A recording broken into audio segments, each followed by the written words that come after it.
I was shocked when Labour became strongly in favour of growth. Wealth creation is the #1 mission of a Labour government. Did you hear that? Yeah. It's true. And I actually know you well enough to know you actually believe this. So when I look at this, I say to myself, how will you pull it off?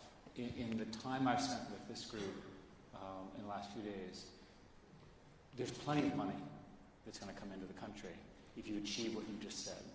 So when I listen to this, I think maybe instead of calling it regulation and investment, you should call it a lot of investment and very small amount of regulation. Or maybe you need a minister of anti-regulation. A more serious proposal is that democracies, especially something as long as old as this one, have so many ways in which people can say no.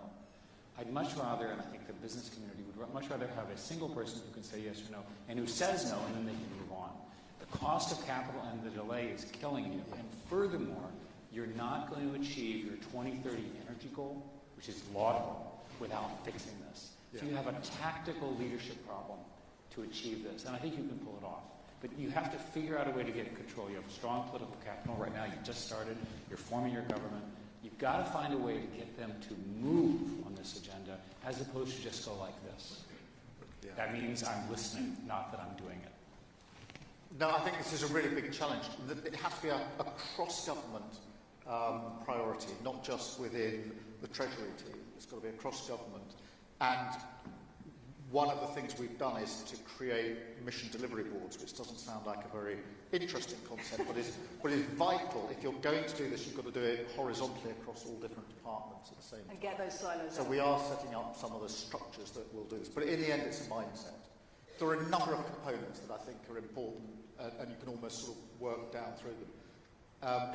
The first is to be clear with everybody in this room and beyond that this is a government that is mission-driven, that has a driving sense of purpose, and that the #1 mission is economic growth.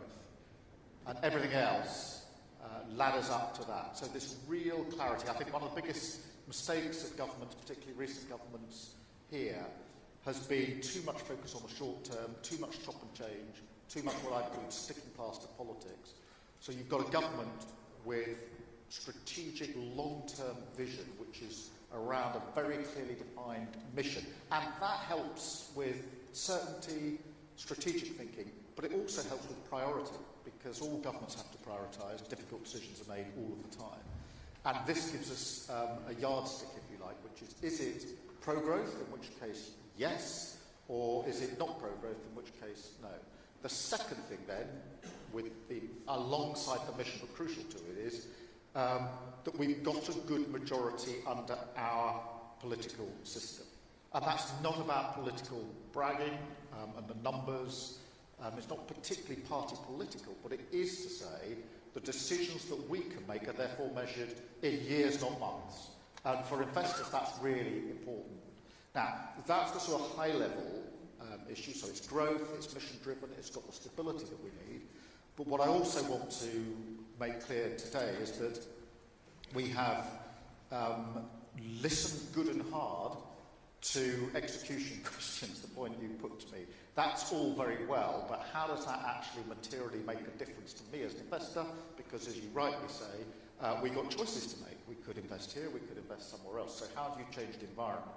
Now, on the positive column, if you like, we've got brilliant assets, brilliant education, brilliant skills, some of the best universities in the world, and real leaders, artificial intelligence, life sciences, you name it. There's all of the assets I just listed in my speech, really strong attributes of the UK.